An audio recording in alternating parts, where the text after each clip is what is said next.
ท่านทั้งหลายได้โปรดพินิจพิจารณาผู้ที่มีธรรมกับผู้ที่ไม่มีธรรมย่อมแตกต่างกันผู้ที่มีธรรมะมากจะเป็นผู้ที่มีสติผู้ที่มีธรรมะมาก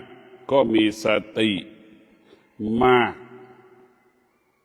ผู้ที่มีสติมากก็จะรับผิดชอบอาชีพหน้าที่มากกว่าบุคคลอื่นๆผู้ที่ไม่มีธรรมะจะเป็นผู้ที่มีสติน้อยมีสติอ่อนแอขาดการรับผิดชอบไม่รับผิดชอบในหน้าที่การงานนั้นๆท่านทั้งหลายธรรมะจะทำให้เรานั้นมีสติรู้จักรับผิดชอบหน้าที่ที่ต้องดูแลที่ต้องกระทำเช่นพ่อแม่มีธรรมะพ่อแม่ก็มีสติมากในการเลี้ยงลูกพ่อแม่มีธรรมะมีสติมากที่จะอดทนในการประกอบอาชีพมีวิริยะภาคเพียรมากในการประกอบอาชีพเพื่อให้ได้มาซึ่งปัจจัยสี่ในการเลี้ยงลูกของตนผู้ที่มีธรรมะจะเป็นผู้ที่มีความอดทนต่อสภาพเหตุการณ์ปัญหาต่างๆที่มันเกิดขึ้นจะใช้ความอดทนใช้วิริยะภาคเพียรอยู่กับเหตุการณ์ปัญหานั้นๆที่มันเกิดขึ้นผู้ที่มีธรรมะคือผู้ที่มีสติจะอยู่เหนือเหตุการณ์นั้นๆเพื่อจะได้มาซึ่งปัจจัยสี่ในเลี้ยงดูลูกและครอบครัวของตนนี่แหละคือธรรมะทำให้เรามีสติรู้จักการจัดรู้จักรับผิดชอบผู้ที่มีธรรมะเป็นผู้ที่ละทิฏฐิละตัวตนผู้ที่มีธรรมะเป็นผู้ละทิฏฐิละตัวตนไม่มีตัวตนอยู่กับความเป็นจริงเป็นที่ตั้งดังที่กล่าวมีเหตุการณ์ต่างๆที่เกิดขึ้นเราก็จะอดทนมีปัญหาต่างๆที่เกิดขึ้นเราก็มีวิริยะภาคเพียรที่จะพัฒนาและแก้ปัญหาเพื่อให้ได้มาซึ่งปัจจัยสี่ในการดำรงชีพในการดำเนินชีวิตของครอบครัวเรียกว่าหัวหน้าครอบครัวใดมีธรรมะครอบครัวนั้นอุดมสมบูรณ์ไปด้วยทรัพย์สมบัติและปัจจัยสี่อุดมสมบูรณ์ไปด้วยเครื่องอำนวยความสะดวกนี่แหละคือธรรมะมีประโยชน์เกิดประโยชน์สำคัญที่สุดธรรมะหากทำให้เรามีสติมากมีธรรมะมากมีสติมากรู้จักรับผิดชอบหน้าที่ตัวเองมากตรงกันข้ามผู้ที่ไม่มีธรรมะหรือมีธรรมะน้อยพ่อแม่ที่มีธรรมะน้อยเมื่อมีธรรมะน้อยมันก็ขาดสติหรือมีสติที่อ่อนแอก็ขาดความอดทนขาดวิริยะภาคเพียรเมื่อประสบปัญหาเมื่อเจอเหตุการณ์ต่างๆก็ไม่ยอมสู้ยอมถอยยอมลาออกจากงานเพราะเราขาดสติจึงขาดความอดทนขาดวิริยะภาคเพียรจึงไม่สู้ มีแต่ถอยมีตัวมีตนมีทิฏฐิมานะจึงเกิดผลส่งผลให้ครอบครัวนั้นอดอยากลำบากขาดแคลนเครื่องอำนวยความสะดวกขาดแคลนเครื่องอุปโภคบริโภคขาดแคลนซึ่งปัจจัยสี่อยู่ยากลำบากส่งผลให้ลูกและครอบครัวนั้นลำบากอดอยากธรรมะคือเป็นผู้ที่เสียสละถ้าเราผู้ที่มีธรรมะก็คือผู้ที่เสียสละร้อนก็สู้หนาวก็สู้ฝนตกก็สู้ไม่มีเหตุผลใดๆนี่คือธรรมะคนที่มีธรรมะเหมือนกันมีธรรมะน้อยอ่อนแอมีเหตุมีผลมีข้ออ้างมีข้อแก้ตัวว่าหนาวว่าร้อนคนที่มีธรรมะน้อยจะมีเหตุมีผลมีข้ออ้างมีข้อแก้ตัวว่าฝนมันตกมันร้อนมากไปฝนมันตกมากไปมันหนาวมากไปมีเหตุมีผลมันจึงเกิดผลส่งผลให้ครอบครัวนั้นลำบากอดอยากขาดแคลนซึ่งเครื่องอำนวยความสะดวกขาดแคลนเรื่องอุปโภคบริโภคท่านทั้งหลายรู้แล้วว่าธรรมะทำให้เรามีกำลังและมีพลังคนที่ไม่มีธรรมะจะเป็นคนที่ไม่มีพลังเป็นคนที่ขาดกำลังเป็นคนที่อ่อนแอเป็นคนที่หวั่นไหวใจไม่สู้ไม่รู้จักรับผิดชอบท่านทั้งหลายเรากลับมาพิจารณาสิ่งเหล่านี้มันเกิดขึ้นกับครอบครัวทุกครอบครัวเกิดขึ้นมากเกิดขึ้นน้อยสุดแท้แต่ที่มีธรรมมากก็จะมีความอดทนมากเมื่อมีความอดทนมากก็มีทรัพย์มากมีความสุขมากเมื่อไม่มีธรรมมีธรรมน้อยไม่มีธรรมขาดความอดทนก็ขาดความสุขขาดความอดทนก็ขาดแคลนปัจจัยสี่นี่แหละมันตรงข้ามกันมันมีทุกหลังคาเรือนเพราะฉะนั้นพวกเราทั้งหลายธรรมะจะเป็นผู้ที่สร้างสรรค์ธรรมะจะเป็นผู้สร้างสรรค์ชีวิตและครอบครัวของเราอธรรมหรือเราไม่มีธรรมมีแต่อธรรมเนี่ยหัวใจที่มีอธรรมหรือไม่มีธรรม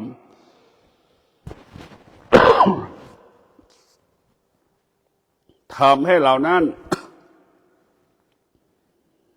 หวั่นไหวตลอดกาลเวลา แล้วเรามาพิจารณาเหตุใดพ่อแม่ประสบความสำเร็จในการเลี้ยงลูกเหตุใดพ่อแม่ประสบความสำเร็จในการเลี้ยงลูกเพราะพ่อแม่มีธรรมะคือมีสติพ่อแม่ที่มีสติมากพ่อแม่ก็เสียสละทุกอย่างให้กับลูกของตนมีสติมากสละเวลาให้กับลูกของตนนี่แหละพ่อแม่ที่มีธรรมะพ่อแม่ที่มีธรรมะจะเป็นผู้ที่ไม่มีเหตุไม่มีผลหนาวก็สู้ร้อนก็สู้ทุกอย่างเพื่อได้มาซึ่งปัจจัยสี่ในการเลี้ยงลูกนี่แหละคือธรรมะแล้วเราก็พิจารณาดูทำไมลูกจำนวนมากไม่ประสบความสำเร็จในการเลี้ยงพ่อเลี้ยงแม่เพราะลูกขาดธรรมะไม่มีธรรมะก็คือขาดความอดทนลูกขาดความอดทนขาดวิริยะภาคเพียรขาดความอดทนขาดวิริยะภาคเพียรอ่อนแอหวั่นไหวเห็นไหมอ่อนแอหวั่นไหวร้อนก็ไม่สู้หนาวก็ไม่สู้ฝนตกก็ไม่สู้จนถึงที่สุดไม่สามารถเลี้ยงดูพ่อแม่ได้จนถึงที่สุดส่งผลร้ายให้กับพ่อกับแม่สร้างภาระสร้างปัญหาให้กับพ่อกับแม่ ขอพ่อแม่กินขอพ่อแม่ใช้แอบกินกับพ่อแม่งานก็ไม่ทำกินกับพ่อกินกับแม่เนี่ยลูกที่ขาดธรรมะลูกจำนวนมากลูกอีกกลุ่มหนึ่งก็มีธรรมะอยู่สามารถเลี้ยงเมียตัวเองได้เลี้ยงลูกตัวเองได้แต่ไม่เลี้ยงพ่อแม่ลูกที่มีอวิชชาอยู่ในหัวใจลูกที่ไม่มีธรรมะธรรมะที่เต็มร้อยจะเห็นความจริงธรรมะที่ไม่เต็มร้อยจะเห็นความไม่เป็นจริงภาษาธรรมะว่าลูกที่มีอวิชชาอยู่ในจิตใจลูกที่มีอวิชชาอยู่ในหัวใจเห็นแต่ภรรยาตนเองเห็นแต่สามีตนเองเห็นแต่ลูกตนเองไม่เห็นพ่อแม่ตนเองว่าลำบากยากจนลูกที่มีอวิชชาหัวใจที่ลูกมีอวิชชานั้นจะเห็นผิดเป็นถูกเห็นแต่ภรรยาตนเองเห็นแต่สามีตนเองเห็นแต่ลูกตนเองเหนือกว่าพ่อแม่ตนเองทุกวันนี้พ่อแม่ก็ประสบอยู่แทบทุกหลังคาเรือนมีลูกบางคนก็เป็นภาษาชาวบ้านนั้นหลงผัวตัวเองหลงเมียตัวเองแต่ปล่อยปละละเลยให้พ่อแม่อยู่ตามลำพังเลี้ยงดูพ่อเลี้ยงดูสามีตัวเองเลี้ยงดูภรรยาตนเองอย่างดีแต่ปล่อยให้แม่อดอยากลำบากขัดสนในการกินความเป็นอยู่ก็ลำบากเห็นไหมนี่แหละหัวใจลูกที่มีอวิชชาจะเห็นความสำคัญสิ่งที่ไม่สำคัญมาเป็นสิ่งสำคัญหรือว่าหัวใจลูกที่มีอวิชชาคือหลงด่างคนจำนวนมากหลงเมียตัวเองหลงภรรยาตัวเองยึดติดภรรยาตนเองยึดติดสามีตนเองกับลืมพ่อกับลืมแม่สนใจแต่ภรรยาสนใจแต่ภรรยาสามีตนเองกับปล่อยปละละเลยพ่อแม่ตนเองถามว่ามันยุติธรรมไหมเราต้องพิจารณาเนี่ยหัวใจลูกที่ไม่ประสบความสำเร็จในการเลี้ยงพ่อเลี้ยงแม่เพราะหัวใจลูกมีอวิชชาไม่เลี้ยงพ่อไม่เลี้ยงแม่ยังไม่พอมาขอเงินพ่อแม่ใช้อีกจะไปมาหาสู่แม่ตอนที่ประสบปัญหาเนี่ยลูกที่มีอวิชชาเห็นพ่อแม่ตอนที่ผิดตัวเองทำผิดหรือผิดพลาดจึงเห็นความดีของแม่ตอนที่ตัวเองทุกข์ใจนี่แหละลูกที่มีอวิชชาจะเป็นเช่นนี้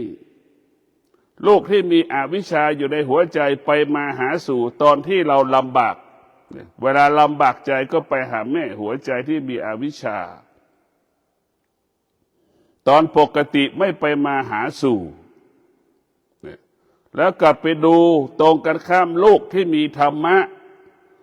หัวใจลูกที่งอกงามด้วยวิชาหมายถึงความจริง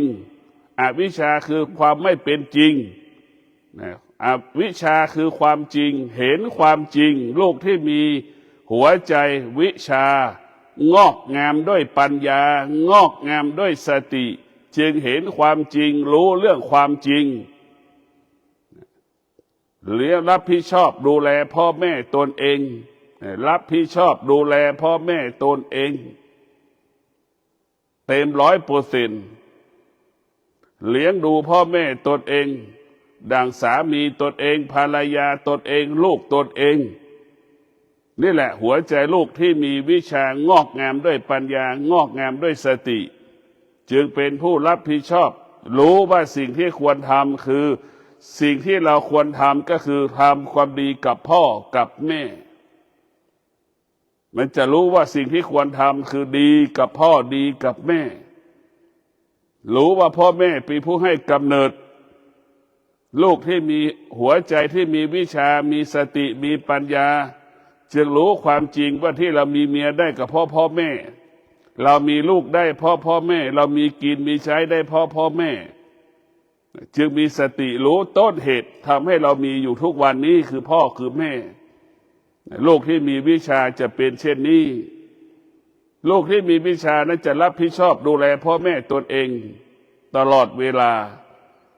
ลูกหัวใจลูกที่มีวิชานั้นจะไม่ทำพ่อแม่เสียใจไม่สบายใจจะไม่ทำจะดูแลพ่อแม่เป็นอย่างดีไปมาหาสู่พ่อแม่เสียใจก็ไปมาหาสู่ตอนดีใจก็ไปมาหาสู่คือลูกที่มีวิชานั้นไปมาหาสู่พ่อแม่เป็นปกติแทบทุกวันถึงแม้ไม่ได้ไปก็โทรศัพท์ไปหาพ่อแม่ทุกวันนี่ลูกที่มีวิชาเห็นความจริงของพ่อแม่สงสารพ่อแม่ถือว่าพ่อแม่เป็นผู้ให้กำเนิดทุกสิ่งทุกอย่างทุกสิ่งทุกอย่างที่เรามีอยู่ทุกวันนี้ได้เพราะพ่อแม่ให้ชีวิตเรามานี่แหละหัวใจที่มีอวิชชาจะแสวงหาทรัพย์สมบัตินอกบ้านไม่ใช้ทรัพย์สมบัติของพ่อแม่หัวใจลูกที่มีวิชาจะไม่พึ่งพาทรัพย์สมบัติพ่อแม่ส่วนลูกที่มีอวิชชาก็คือความไม่เป็นจริงนั้นพึ่งพาพ่อแม่ตลอดเวลาขอเงินพ่อแม่ใช้อยู่ตลอดเวลานี่แหละคือแตกต่างกันธรรมะกับอธรรมหรือวิชากับอวิชชาย่อมแตกต่างกันเราจะต้องมีสติว่าคนที่มีธรรมกับคนที่ไม่มีธรรมนั้นแตกต่างกันประโยชน์ของธรรมก็คือเห็นความสำคัญของผู้ให้กำเนิดชีวิตเช่นบิดามารดาผู้ให้กำเนิดอาชีพนายจ้างหรือบุคคลสำคัญบุคคลต่างๆที่เราเรียกว่าให้เรากตัญญูต่อผู้มีพระคุณต่อเราไม่จำเป็นต้องพ่อแม่คนอื่นๆก็ได้นายจ้างเพื่อนเราก็ได้ญาติเราก็ได้ผู้ใหญ่คนใดคนหนึ่งที่เห็นเราแล้วก็ให้ความรู้กับเราแนะนำเราจนให้เรามีกินมีใช้นี่เราเรียกว่ากตัญญูหรือคนที่มีวิชาก็จะเห็นความสำคัญบุคคลที่เปลี่ยนแปลงชีวิตเราให้ชีวิตเราอยู่ดีกินดีมีความสุขจะระลึกถึงตลอดด้วยหัวใจที่มีวิชาหัวใจที่มีอวิชานั้นลืมบุคคลสำคัญผู้ให้ชีวิตเราพ่อแม่ก็ยังลืมผู้ให้อาชีพเราแนะนำเราจนมีกินมีใช้ก็ยังลืมบุคคลที่ยังมีอกตัญญูต่อบุคคลที่ให้อาชีพของเรายังลืมบุคคลที่ให้อาชีพของเราให้ชีวิตของเราเพราะฉะนั้นพวกเราทั้งหลายพ่อแม่เป็นสิ่งสำคัญที่สุดต้องเอาธรรมะไปอบรมสั่งสอนพ่อแม่ต้องเอาธรรมะไปเป็นหลักการอบรมสั่งสอนลูกนี่สำคัญที่สุดทำยังไงให้ลูกนั้นมีธรรมะเมื่อลูกมีธรรมะลูกก็จะมีสติเมื่อลูกมีธรรมะมากลูกก็จะมีสติมากเคารพพ่อแม่ให้เกียรติพ่อแม่ไม่ทำให้พ่อแม่ร้องไห้เสียใจจะทำแต่สิ่งที่ดีงามมอบให้แม่อะไรที่ดีจะทำให้แม่ทุกอย่างอะไรที่แม่ต้องการก็จะหาให้พ่อแม่แทบทุกอย่างนี่แหละคือลูกที่มีสติมันจะรู้เรื่องความจริงเท่านั้นรู้เรื่องความจริงลูกที่มีธรรมะจึงรู้ว่าบ้านที่แท้จริงคือท้องของแม่นะบ้านที่แท้จริงของลูกคือท้องของแม่เห็นไหมอยู่100%เลยทุกลมหายใจ9 เดือนเห็นไหมเราอยู่ทุกลมหายใจอยู่ในท้องแม่น่ะลูกที่มีสติก็จะรู้ว่าบ้านที่แท้จริงของเราก็คือท้องของแม่บ้านที่เราอยู่ทุกวันนี้เราไม่ได้อยู่ทุกวันบ้านที่เราสร้างอยู่แค่บางเวลาเห็นไหมเช้ามาก็ออกไปทำงานข้ามมาก็เข้ามาเฉยๆแต่บ้านที่เราควรดูแลควรรักษาก็คือแม่เรานั่นแหละแม่นั่นคือเป็นบ้านที่ประเสริฐออกจากท้องแม่ต้องอุ้มท้องเรากี่เดือนนั่นแหละคือบ้านของเรา นั่นแหละคือแหล่งโภคทรัพย์ของเราอยู่ในท้องแม่หมดทุกอย่างท้องแม่จึงชื่อว่าเป็นท้องที่อุดมสมบูรณ์ด้วยทรัพย์สมบัติและปัจจัยสี่อุดมสมบูรณ์ไปด้วยธรรมคำสอนของพระพุทธเจ้าอยู่ที่ท้องแม่หมด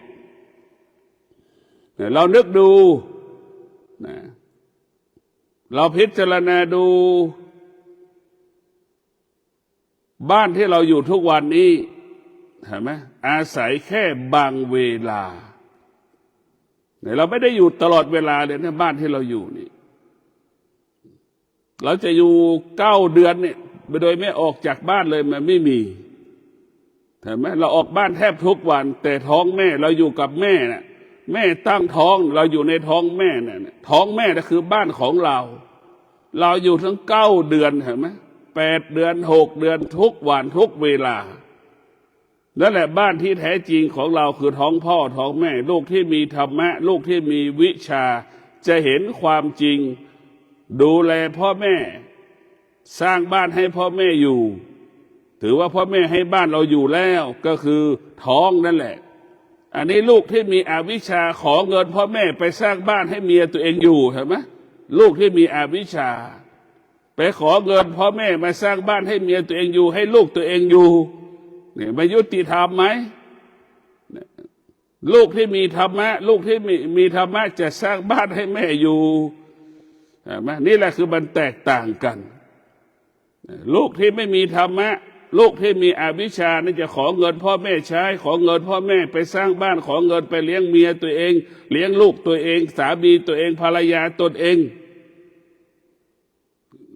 คืออันนี้คือมันเป็นสิ่งที่น่าสังเวชเวทนาเราจะเห็นว่าประโยชน์ของธรรมะกับโทษของการไม่มีธรรมนั้นย่อมแตกต่างกันพวกเราทั้งหลายเรากลับมาให้ความสำคัญพ่อกับแม่นะถ้าเรามีธรรมะเราก็จะเห็นพ่อแม่เป็นหลักเราไม่มีธรรมะเราจะไม่เห็นพ่อไม่เห็นแม่พ่อแม่นี่เป็นสิ่งสำคัญที่สุดจึงทำให้เรานั้นมีกินมีใช้ทุกวันก็เพราะพ่อแม่ทำให้เราสุขสบายทุกวันนี้ก็เพราะพ่อแม่นั่นแหละพ่อแม่ส่งเราเรียนหนังสือนะว่าลำบากขนาดไหนก็เพราะพ่อแม่เสียสละทุกอย่างเพราะพ่อแม่มีธรรมะ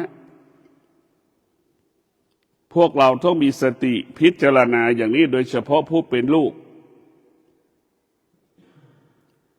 ที่มีธรรมะอย่างที่บอกแล้วว่าจะเคารพให้เกียรติพ่อแม่จะไม่ทำให้พ่อแม่เสียใจ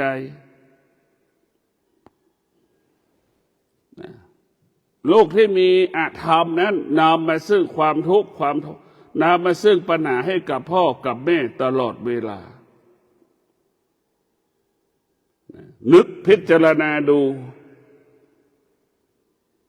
พ่อของเราก็มีอยู่แม่ของเราก็มีอยู่แต่เราลืมพ่อลืมแม่ลูกที่มีอวิชชานั้นเป็นผู้ที่ลืมพ่อลืมแม่แล้วเรากลับไปยึดติดในสามีตนเองภรรยาตนเองมีเวลาให้สามีตนเองมีเวลาให้ภรรยาตนเองแต่ไม่มีเวลาให้พ่อให้แม่เห็นไหม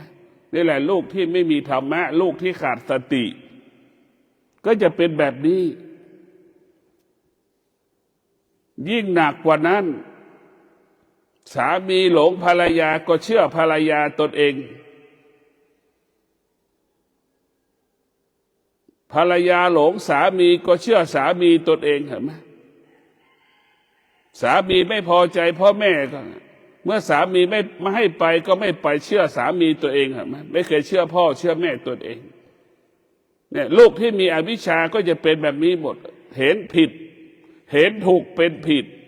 เชื่อสิ่งที่เราไม่ควรจะเชื่อไปฟังสิ่งที่เราไม่ควรจะฟังสามีเป็นสมบัติของเราแค่บางเวลา เห็นมันแตกแยกอย่าร้างกันนะก็เห็นอยู่ภรรยาก็เป็นสมบัติของเราแค่บางเวลาเห็นไหมแตกแยกอย่าร้างเราก็เห็นกันอยู่ประสบเห็นอยู่รู้อยู่แทบทุกวันแต่พ่อแม่เป็นสมบัติของเราตลอดเวลาพ่อแม่ไม่เคยทิ้งเรามีแต่เราได้ทิ้งพ่อแม่ห่างพ่อแม่ไม่เคยห่างเราจิตใจพ่อแม่นี่อยู่กับลูกตลอดเวลาและนึกถึงลูกตลอดเวลาจิตใจพ่อแม่ระลึกถึงลูกตลอดเวลาแต่ตรงกันข้ามกับลูกระลึกถึงพ่อแม่แค่บางเวลาระลึกถึงพ่อแม่แค่บางเวลามันจะต่างกันพ่อแม่มีธรรมะเต็มร้อยจะรับผิดชอบ100%ลูกมีธรรมะน้อยรับผิดชอบพ่อแม่แค่20%มันจะเป็นแบบนี้อย่างนี้แหละนี่คือความจริงคนที่มีธรรมกับคนที่ไม่มีธรรมลูกที่มีอวิชชาลูกที่ไม่มีธรรมะปล่อยให้พ่อแม่อยู่ตามลำพังอดอยากลำบากขัดสนไปขอเงินคนอื่นใช้ไปขอยืมเงินคนอื่นใช้เห็นไหมนี่แหละลูกที่ไม่มีธรรมะจะปล่อยให้แม่เป็นสภาพนี้ลูกที่ไม่มีธรรมะอายเขาอีกว่าพ่อแม่ยากจนไม่อยากไปมาหาสู่ไม่อยากไปมาหาสู่พ่อแม่เห็นไหมอันนี้แหละลูกที่ขาดธรรมะเขาจะขาดสติเพราะฉะนั้นพวกเราทั้งหลายเราจะทำยังไงให้เห็นความสำคัญพ่อแม่ของเราคือธรรมะเราต้องปฏิบัติธรรมเราต้องมีธรรมะอยู่ในหัวใจธรรมะก็คือศีลธรรมะคือสมาธิธรรมะคือปัญญา3ตัวนี้รวมกันแล้วศีลสมาธิปัญญาจะทำให้เรานั้นงอกงามด้วยวิชาหัวใจเราจะมีวิชาเห็นความจริงรู้ความจริงถ้าตราบใดเรายังไม่มีศีลไม่มีสมาธิขาดปัญญาหัวใจเรามีแต่อวิชชาอวิชชาคือความไม่เป็นจริงรู้แต่ความไม่เป็นจริงหลงอะไรไม่รู้หลงเมียแต่ลืมแม่มันก็จบสิ่งที่เราควรหลงคือหลงพ่อแม่ไม่ใช่หลงเมียไม่ใช่หลงภรรยาสิ่งที่เราต้องดูแลคือแม่ของเราพ่อของเราไม่ใช่สามีไม่ใช่ภรรยาของเราภรรยาของเราก็เลี้ยงดูก่อนดูมาเป็นปกติแต่พ่อแม่เราต้องดูแลเป็นปกติเหมือนกันอันนี้ดูแลสามีตัวเองภรรยาตัวเอง 80% ดูแลพ่อแม่ตัวเองแค่ 20%เห็นไหมนี่แหละความไม่ยุติธรรมความไม่เป็นธรรมจึงเกิดขึ้นในครอบครัวทุกคนและเราจะไปเรียกร้องความเป็นธรรมจากบุคคลอื่นไม่มีในโลกขนาดพ่อแม่ของเรายังไม่มีความยุติธรรมให้กับพ่อแม่แล้วเราจะไปเรียกร้องความยุติธรรมจากบุคคลอื่นๆได้อย่างไรเพราะฉะนั้นลูกที่มีอวิชชาลูกที่ไม่มีธรรมะเนี่ยไม่มีความเป็นธรรมให้กับพ่อแม่ตนเองแล้วจะไปเรียกร้องความเป็นธรรมจากบุคคลอื่นให้เกิดขึ้นกับเรามันไม่มีหรอกมันผิดปกติเห็นไหม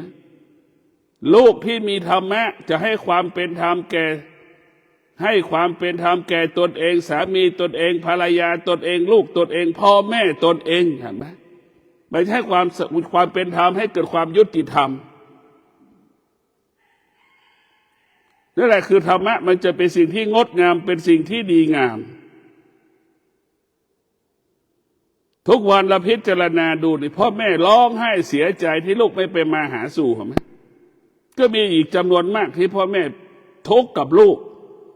กไม่มาหาเนี่ยแม่กับสะใภ้ไม่คุยกันอย่างนี้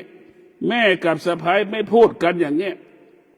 แม่กับลูกเขยไม่คุยกันนี่เนี่ยทำให้พ่อแม่ทุกข์ใจเพราะฉะนั้นพวกเราทั้งหลายพ่อแม่เป็นสมบัติของเราทุกลมหายใจสามีภรรยาเป็นสมบัติของเราแค่บางเวลาเห็นไหมแตกแยกอย่างล้างเกิดขึ้นทุกวันเราก็เห็นกันอยู่เห็นไหมสามีภรรยาเป็นของสาธารณะเวลาเลิกจากกันไปแล้วเห็นไหมมันก็ไปมีสามีใหม่เป็นภรรยาใหม่ ไปมีภรรยาใหม่แล้วเนี่ยแต่พ่อแม่ของเรายังเป็นสมบัติของเราเห็นไหมนี่แหละคือเราต้องพิจารณาสิ่งที่เราควรดูแลสามีที่อยู่กับเรามันก็ไม่สามารถการันตีได้ว่ามันจะอยู่กับเราได้ตลอดเวลาเราก็เห็นอยู่แตกแยกจากรักทุกวันแต่พ่อแม่นั้นสามารถการันตีได้ว่าเป็นผู้ดูแลเราตลอดเวลาเป็นผู้ภักดีต่อเราตลอดเวลาเป็นผู้ซื่อสัตย์กับเราตลอดเวลาเรารู้ไหมว่าภรรยาจะซื่อสัตย์กับเราสามีจะซื่อสัตย์กับเราจะยุติธรรมกับเราเราไม่สามารถรู้ได้เหมือนเราอยู่กับคนตาบอดหรือคนตาบอดกับอยู่คนตาบอดได้ยินแต่เสียงนะแต่ไม่เคยเห็นกันไม่เลยเคยรู้จักกันเห็นไหมเพราะฉะนั้นพวกเราอยู่กับพ่อแม่นะเหมือนคนตาดีเราก็ตาดีแม่ก็ตาดีเห็นความจริงซึ่งกันและกันเพราะฉะนั้นพวกเราต้องมีสติพิจารณานี่เรามีอวิชชาเราจะหลงเนี่ยลูกทั้งหลายคำว่าลูกก็หมายถึงคำว่าเรามีแม่อยู่แม่มีชีวิตอยู่พ่อมีชีวิตอยู่แต่เมื่อเราแต่งงานไปแล้วเราไปมีลูกแต่เรากลับลืมแม่เห็นไหมหลงลูกตัวเองแต่ลืมแม่ตนเองเห็นไหมมันยุติธรรมไหมเราเป็นแม่เราก็เป็นแม่อยู่เราก็รู้ว่าหัวอกแม่เป็นอย่างไรหัวอกแม่คิดถึงลูกตลอดเวลาหวงลูกตลอดเวลาแต่ทำไมเราลืมแม่ของเราล่ะเราเป็นแม่อยู่และเราก็มีแม่อยู่แต่เรายังลืมแม่ตนเองเห็นไหมเนี่ยหัวใจลูกที่มีอวิชชาจะเป็นเช่นนี้หัวใจลูกที่มีวิชามีธรรมะรู้ว่าการเป็นแม่มาคิดเวลาเราเป็นแม่แต่งงานเรามีลูกเราต้องรู้ได้ว่าเราคิดถึงลูกแล้วจึงรู้ได้ว่าเรามีแม่ก็คิดถึงเราดังเราคิดถึงลูกเห็นไหมนี่ธรรมะทำให้เรามีสติหัวคิดถึงความเป็นจริงเราได้ยินแต่คำว่าแม่แต่เราไม่เคยเป็นแม่พอเรามีลูกเนี่ยเราเป็นแม่เราจึงรู้และเข้าใจคำว่าแม่จึงรู้และเข้าใจหัวอกแม่ดีว่าลำบากขนาดไหนการที่แม่เลี้ยงลูกเนี่ยแต่ลูกที่มีอธรรมเนี่ยลืมพ่อลืมแม่หลงลูกตนเองเห็นไหมแล้วก็ปล่อยให้พ่อแม่อยู่ลำพังเห็นไหมเยอะแยะ